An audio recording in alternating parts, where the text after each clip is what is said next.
전도 부흥 집회를 했고 계속 행사들이 많았는데 이번에도 특별히 계획된 것은 아닌데 우리 안경도 선교사님이 또 이곳에 오셔서 그리고 이번에 새로 번역한 그런 책이 있어서 또 소개도 하고 말씀을 나눈다고 해서 제가 굉장히 관심을 갖고 이렇게 어려운 시간에 저희들이 모임을 갖게 되었습니다. 근데 이렇게 저희가 오늘 보니까 역시 우리 교회는 기본 실력이 있구나. 지금 생각하신 것보다 너무 많은 분들이 이렇게 정말 참석해 주셨고 이 생소한 주제에 이야기를 할 텐데 많은 분들, 우리 젊은 분들, 연세 드신 분들이 관심을 갖고 이렇게 참여해 주셔서 정말 너무나 감사합니다. 정말 우리 교회가 이것이 영적에 살아있는 우리의 힘이고 또 우리의 비전인 줄로 믿습니다. 우리 안경도 선교사님 잘 모르시는 분들이 계셔서 제가 잠깐 양력 소개해 드릴게요. 우리 안경도 선교사님은 67년도에 연세대학을 졸업하시고 연대 상대 경영학을 공부하셨습니다. 그래서 배우 기업과 산업은행에서 근무를 하시고 2008년에 연세대학의 연합신학대학원에서 석사학위를 공부하셨습니다. 그리고 이제 일찍 은퇴하셨죠. 그래서 우리 오가시 선교사님하고 몽골의 울란바토르에 가셔서 또 대학을 간호대학에서 지금 교육 사업을 하시고 우리 안경도 선교사님은 이제 몽골 대학에서 봉사도 하시면서 기독교 고전 몽골어판을 발간하는 그런 사역을 하고 계십니다. 그리고 특별히 현재 중앙아시아죠. 또 중국의 반기독교 문서들을 다 한문으로도 돼 있고 몽골어로 이렇게 되는 건데 다 그런 저술들을 번역을 해서 또 소개하는 그런 일들을 하고 계십니다. 그래서 우리 안경도 선교사님은 번역을 해서 우리 기독교를 알리고 또 전파하는 그런 문서 선교를 하시고 또 우리 오가시 선교사님은 대학에서 후학을 양성하는 그런 일들을 하고 계십니다. 우리 안경도 선교사님 나오실 때 우리 힘차게 하나님께 영광의 박수를 올려드리고 말씀을 또 듣도록 하겠습니다. 예, 나오시겠습니다.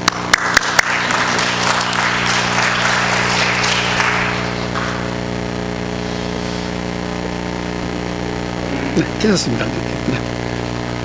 이렇게 주일 피곤하실 텐데 늦게까지.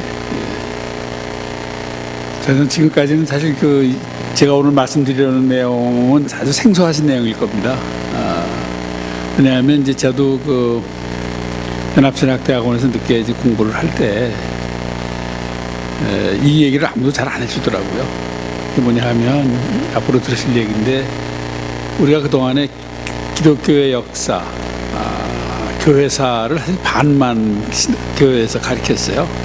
나머지 반은 생략이 됐든지 잃어버렸든지 아마 또 우리하고 잘 맞지 않아서 아마 소개를 안 한 것 같습니다. 그런데 제가 왜 이것이 중요하냐면 이 동방교회는 2000년 전부터 예수님 이제 승천하시고 난 이후에 로마 제국 바깥에서 피난 간 예수님의 제자들 또 예수를 따르던 무리들이 로마 제국의 박해를 피해서 아브라함의 고향 쪽으로 메소포타미아로 피난을 갔습니다. 그래서 거기에서 신앙을 유지해왔던 그 교회의 얘기입니다. 아시는 분은 뭐 기억이 나실 수 있겠습니다만은 당나라 때 이제 경교라는 이름으로 중국에 들어온 교회가 바로 이 교회입니다. 그래서 우선 이제 제 말씀을 이어가기 전에 혼동이 일어나는 일들이 있습니다. 많은 분들이 제가 동방교회 역사에 대해서 얘기를 하려고 그러면 동방정교회요 그렇게 얘기를 하세요. 근데 동방정교회와 동방교회는 전혀 다른 교회입니다. 우리가 이제 동방이라는 말이 들어가서 그런데 동방정교회는 이제 그리스 오토독스, 러시안 오토독스로 우리가 이제 보통 영어로는 그렇게 하죠. 이 기독교가 이제 로마 제국에서 공인이 되면서 기독교의 그 본산이 되어 있던 몇 군데가 있습니다. 안디옥, 예루살렘, 그다음에 콘스탄티노플, 그다음에 로마, 이런 이제 내가 총대주교가 이제 있던 지역이었는데 그 지역 중에서 나중에 이제 알렉산드리아 같은 쪽은 이제 떨어져 나가고 예루살렘도 떨어져 나가고 로마 제국 안에서 로마와 콘스탄티노플이 이제 총대주교가 있는 두 구역이었습니다. 근데 서로마 제국이 망하고 나서 이제 그쪽이 로마 교황이 이제 세워지는 근거가 됐는데, 사실 그 두 교회가 11세기에 갈라집니다. 로마 제국 안에서 갈라져 가지고 하나는 라틴 교회, 하나는 그리스 교회로 이제 나눠집니다. 그래서 라틴 교회는 이제 로만 카톨릭이 됐고요. 그 다음에 이제 콘스탄티노플에 남아있던 교회는 이제 그리스 오토독스가 되고, 동로마 제국이 이제 1453년에 망하면서 그 그리스 오토독스의 주도권이 러시아로 넘어갑니다. 그래서 러시아 정교회가 됩니다. 그래서 우리가 그 로마 제국 안에서 서방교회, 동방교회를 나눴습니다. 그래서 이제 서방교회는 우리가 라틴 교회였고, 동방 정교회라고 해서 오토독스 처치라고 했을 때는 그리스 오토독스, 러시안 오토독스를 말합니다. 근데 제가 오늘 말씀드리려는 이제 동방교회는 로마 제국의 동쪽에 있는 교회입니다. 로마 제국 국경선을 넘어서 있던 동쪽에 있던 교회를 제가 이제 동방교회라고 지칭합니다. 그래서 이제 그 The Church of the East 이렇게 이제 얘기를 하는데, 오늘 그 교회에 대해서 여러분과 얘기를 나누려고 합니다. 먼저 제가 이제 제가 좀 작게 좀 보겠습니다.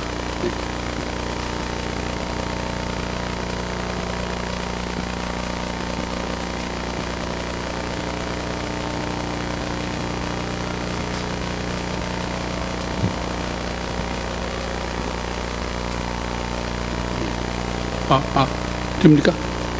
예, 들리세요? 예. 제가 먼저 이제 얘기를, 제가 이렇게 풀렸습니다. 선교,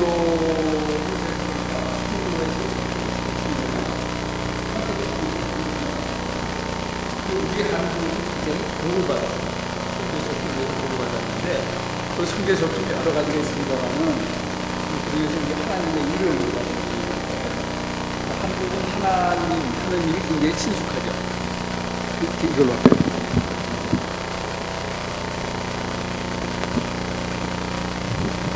그래서 이걸로 할게요.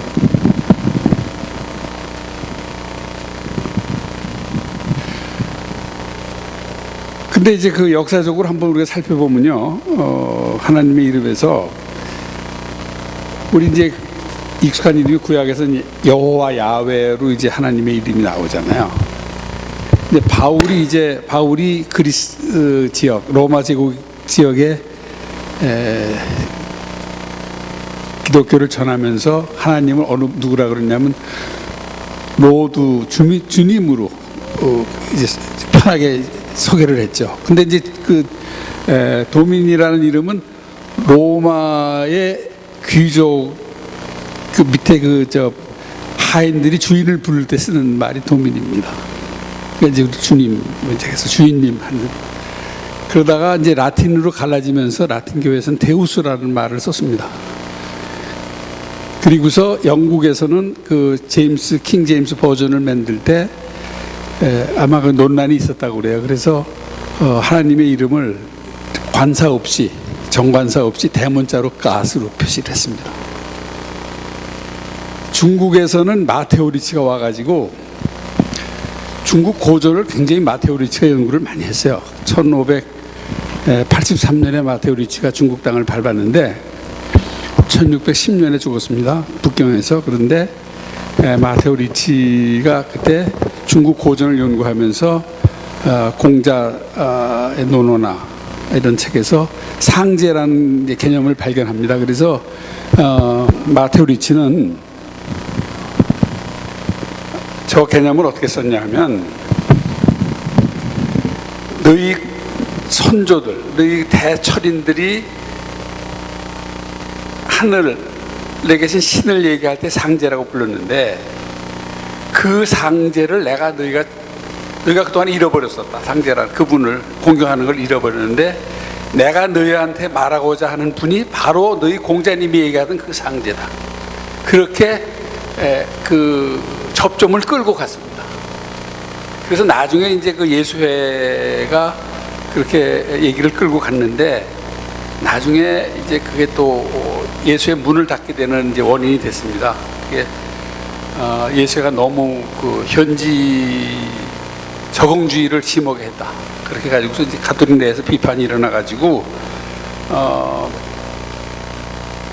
문제가 된 적이 있었는데 결국은 지금 중국어 성경에서도 이제 하나님을 상대로 씁니다. 중국 성경에서. 우리나라는 다행이죠. 하나님을 이제 어느 게 뭐 맞다 틀리다 할 건 없죠. 다 같이 쓰는 건데 저는 사실은 아래아자 하, 그다음에 나도 아래하 그렇게 아래아자로 쓰는 것이 더 맞지 않나 그런 생각을 개인적으로 합니다.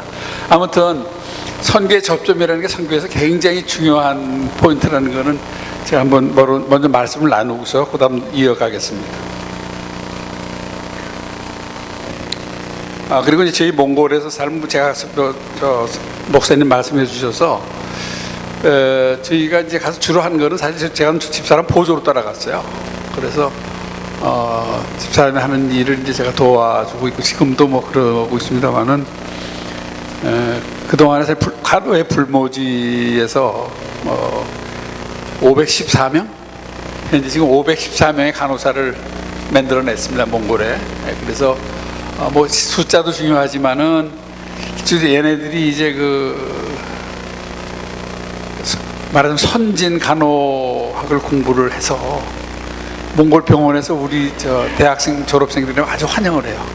그 환자를 대하는 태도라든지 뭐 임하는 자세가 다른 몽골의 그 옛날 사회주의 교육 그 체제에서 있는 애들하고 다른가 봐요. 그래서 굉장히 환영을 받는 간호사들을 지금 514명을 양성해서 사회에 배출했습니다. 그리고 금년 이제 가을부터는 대학원 석사 과정이 개설이 돼서 이제는 이제 간호학의 이제 대들보들을 만들어낼 수 있는 그런 이제 여건을 마련해서 지금 저희들이 좀 나이도 됐습니다만은 몽골을 떠나기 전에 좀 그런 기초 작업을 할 수 있지 않을까 그런 생각을 좀 하고 있습니다. 지금 오늘 말씀드리는 데서 이 표가 제일 중요합니다. 아까 모두에 말씀드린 대로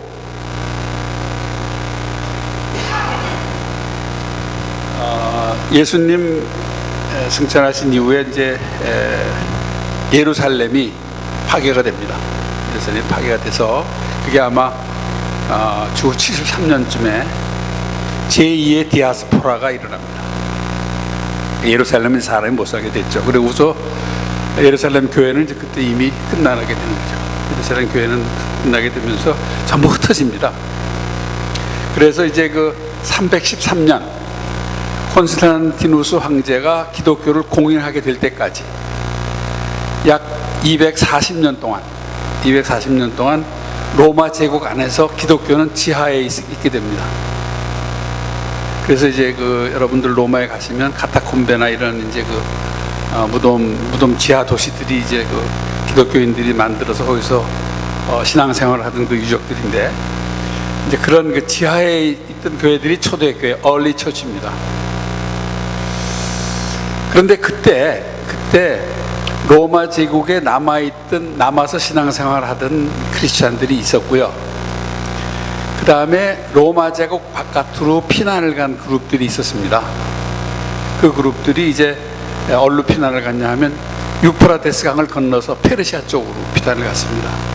그쪽은 아브라함의 고향에 있는 하란 땅이고 또 옛날 알렉산더가 그쪽으로 가면서 많은 그리스나 또 유대인들이 같이 따라가서 그쪽에 아마 제가 생각하기에는 유대인 회당들이 많이 있었을 것입니다. 사도 바울도 우리가 사도행전을 보면 처음 다른 새 땅을 가면은 유대인 회당을 찾아가서 거기서부터 사람들을 만나고 거기서부터 유대인을 상대로 말씀을 전파하고 했던 그 기록을 우리가 사도행전에서 보게 되는데 아마 마찬가지였을 것입니다. 그런데 그때는 이제 계속해서 로마 제국에서 기독교를 박해하니까 그쪽에 동쪽 유프라테스 동쪽으로 피난을 간 그런 사람들이 인구가 많이 늘어나고 또 그쪽에서는 적국에서 박해를 하니까 그쪽에서 환영을 했죠. 기독교인이 도망오면은 저건 우리 원수, 우리 적국인 로마 제국에서 피난 온 사람들이라 그래가지고 환영을 했습니다. 그래서 거기서 신앙생활이 비교적 자유로웠다 그렇게 생각이 됩니다. 그리고 또 한 가지는 이제 그때는 로마와 페르시아가 굉장히 자주 전쟁을 했어요. 그래가지고 전쟁 포로가 많이 생겼습니다. 그 페르시아 쪽에 잡힌 로마 제국의 병사들이나 또 한 번 이렇게 밀고 들어갔다 나오면 또 피난 오는 사람들. 그래서 상당히 많은 사람들이 이제 그 기독교인 그 공동체를 이루는 그런 일이 그 유프라데스 강 동쪽에서 일어났습니다. 그것이 이 동방교회의 모태가 됐습니다. 그럼 이제 여기서 요 73년부터 313년까지 그런 일이 있었다는 것을 갖다 제가 말씀을 드리는데, 그 다음에 이제 그 교회사를 요약을 하면 이렇게 됩니다. 우리가 로마 제국 안에 있던 교회, 로마 제국 안에 있던 교회를 우리가 임페리얼 처치라고 이제 얘기를 해요. 제국 교회가 있었고요. 그 다음에 이 제국 바깥에 아까 지금 말씀드린 대로 유프라데스 강 로마 제국 바깥을 전화서 임페리얼 처치가 아닌 교회, 그것이 이제 처치 오브 디 이스트. 이게 410년에 공식적으로 교회가 형성이 됩니다. 그러니까 그 전에 이미 이 콘스탄티노스가 기독교를 공인한 다음에도 이 교회 둘이 서로 접촉은 있었어요. 나중에 설명을 드리겠습니다. 근데 이제 여기 두 개, 지금 여기 임페리얼 처치와 처치 오브 디 이스트, 그다음에 요 밑에 있는 세 개 교회를 제가 명기를 했는데, 요거는 요 다음에 말씀드릴 예수님은 누구신가 하는 문제에서 기독교가 갈라집니다. 그러니까 단성론과 양성론으로 기독교가 이제 갈라지는 것 때문에 요 밑에 있는 세 교회는 단성론을 얘기하는 교회입니다. 예수님의 본성이 어떻게 됐느냐는 문제를 가지고 양성이냐 단성이냐, 우리는 참 하나님이시고 참 신이라는 우리 신앙 고백을 하잖아요. 근데 여기서는 그런 고백이 아닙니다. 예수님은 참 신이시다, 그런 고백을 하는 교회입니다. 그래서 이제 이 교회들이 이제 발전을 하게 됩니다. 그래서 이게 지금 10세기쯤 가면 이 임페리얼 처치가 카톨릭 처치와 오토독스 처치로 갈라집니다. 그래서 흔히들 이 오토독스 처치를 동방교회라고 하는데, 동방정교회로 우리는 이제 정식으로 얘기를 합니다.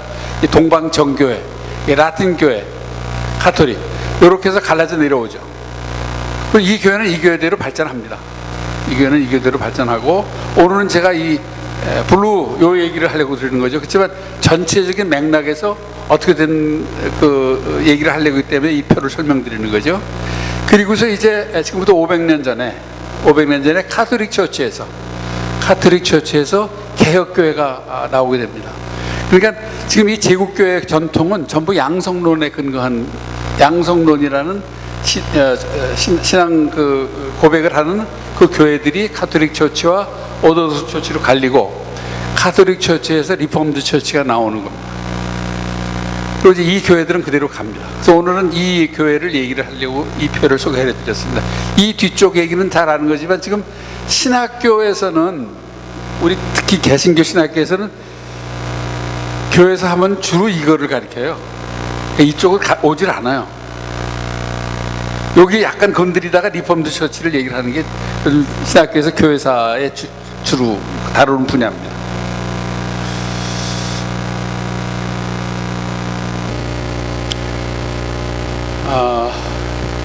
우선 이 많은 그 중세에 나온 기독교 문헌들을 보면 예루살렘이 항상 그 기독교 역사의 중심에 있습니다. 예루살렘이 중심에 있고, 유럽, 아시아, 아프리카. 그때는 사람들이 세계관이 세 개만 있는 줄 알았어요. 유럽이 있고 아프리카가 있고 그다음에 아시아가 있는데, 그 한가운데 예루살렘이 있다. 이것이 그 사람들이 그 당시의 세계관입니다. 자, 이제 아까 말씀드린 대로 73년에 디아스포라가 일어납니다. 1차 디아스포라는 언제냐 하면은 바빌론 유수를 우리가 1차 디아스포라라고 그러죠. 2차 디아스포라가 일어나고, 그때 유프라데스 강 쪽으로 넘어가고 초대교회가 형성이 되고, 이제 그 다음에 신약 성서가 형성되기 시작합니다. 바울 서신이 제일 먼저 나왔죠. 그 다음에 이제 복음서들이 나오는데, 우리가 지금 사복음서로 정리됐습니다만은 사실은 그 사복음서로 정리될 때까지는 신약 시대가 시작되고 승천 이후 초대교회 이후에 거의 150년, 200년의 세월이 흘러서